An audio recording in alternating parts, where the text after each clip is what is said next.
The hunt for Resendez continues as the investigators follow every lead. Searching the trains remains the main focus, but the railroads are Resendez's world, and he maintains the advantage.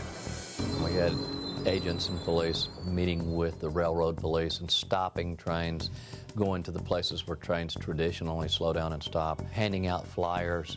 The posters were created to show what this guy looked like. We also talked about contacting others that used the trains in the way that Mr. Resendez did, and have them be our eyes and ears. It's an effort that you had to do, but we have limited knowledge of what goes on in the trains. There's no way in the world that we could have ever had the intimate knowledge of the train system that he did.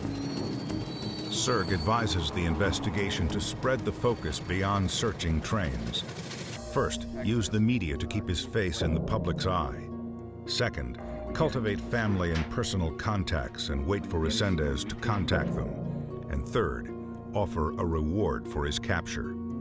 In some cases, quite frankly, we believe media coverage can be counterproductive, but in this particular case, we felt like maximum exposure was not only the right thing to do at the time, but it was a very effective investigative tool.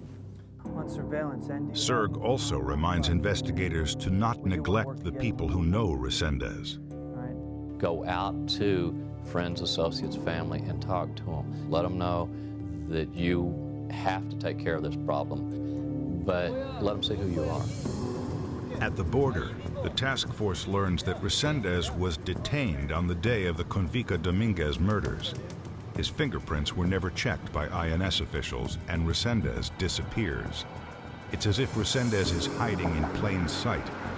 There are tremendous numbers of people that go back and forth across the border. This man fit right in. He looked the part. He looked like somebody that was just coming across to work. This is a needle in a haystack. Resendez didn't particularly try and hide his identity. If he left fingerprints, he left fingerprints. If he left blood evidence, he left blood evidence.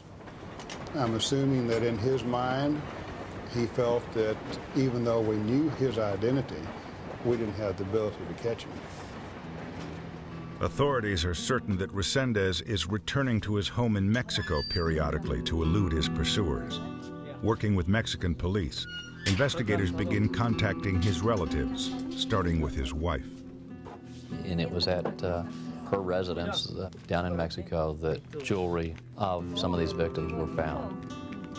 She said it was what she believed to be payment for Angel's coyote efforts. She thought that he was illegally smuggling aliens into the United States. Further interviews would confirm both her innocence and the profile of Resendez as a loner. On July 15th, Resendez commits another double murder, this time in Gorham, Illinois. An elderly man, George Morber, is shot in the head at close range. His daughter, 52-year-old Carolyn Frederick, is then clubbed to death and raped inside their trailer, a mere 100 yards from the tracks. When we got to Gorham, I could have been at a Texas crime scene. Here's the double rails right behind the place. Easy concealment for the guy. He takes a crowbar from the man's tool collection out in the shed, makes entry through a utility room window, which we've seen before. It is Resendez's signature. The victims are killed with weapons taken from the victim's home. The female is assaulted in death. Personal items are taken, and he escapes in the victim's vehicle. If you looked at that crime scene, you could miss what went on here. Dad? George Morber was tied to a chair in the living room, and when his daughter walked in, Resendez was behind her, unbeknownst to her, and he shot at her. Missed her and shot her father in the head. She began to run. He caught her and he beat her to death and then drug her back into the living room and assaulted her. Resendez abandons the victim's truck in a nearby town and catches a train back to the border where he crosses into Mexico. He now has 8 confirmed murders in 9 months, but there are signs that the massive publicity and media pressure is having the desired effect.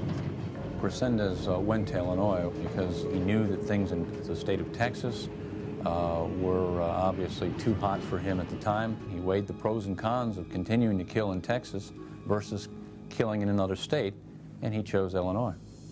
The Gorham double murders prompt the task force to increase the reward for his capture to $125,000, escalating the strategy to get outside help to reveal Resendez's movements. When you're trying to capture fugitives, you go to their friends, associates, family. You try to talk to them about the wisdom of turning their loved one in. And one of the things that helps them come to that realization that that's a very wise move is when you say, we'll also give you this bucket load of money. The reward is meant to encourage people to come forward with information, but it is also a message to Resendez.